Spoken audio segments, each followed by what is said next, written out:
Welcome to AntMyERP. This video will explain how to generate an e-invoice on AntMyERP.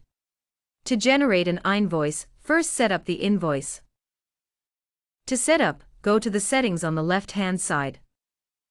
An icon of the master will appear. Go to Finance.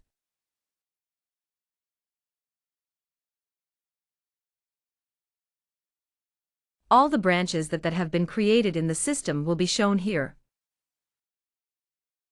Decide the branch from which the e-invoice needs to be generated. For example, to generate an e-invoice from the main branch, edit it. Turn on the e-invoice facility. Here it is already on. If it was off, then it would be like this. Click here to turn it on. After checking, enter the GST number, GST Portal User ID, GST Portal Password and Token. Click on the Get Authorization Token and it will automatically come here. The e-invoice cannot be generated until a date and time comes here. If this time passes and then an e-invoice needs to be generated, come back here and generate the token.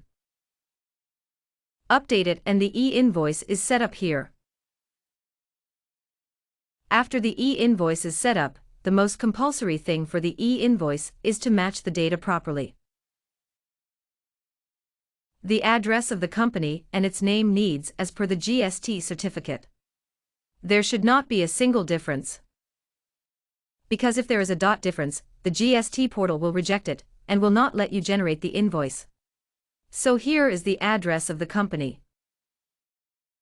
And apart from that, when a creator is created here, it also creates a main branch in the system. Go to branch and check the data of the main branch properly. Enter the proper data.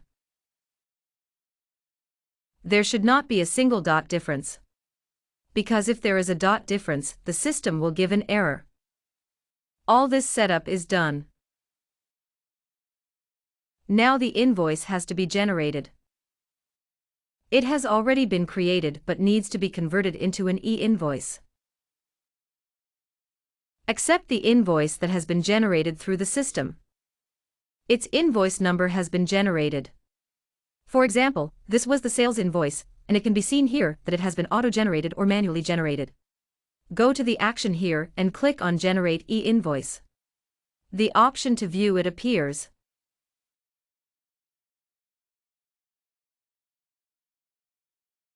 If all the entered data is proper, there will be no error and the e-invoice will be generated.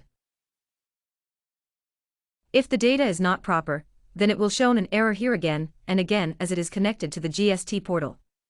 It checks whether the client's data is proper or not. So here the error of GST number has been given. After that it can give the address of the customer. This way an e-invoice can be generated through AntMyERP. Thank you.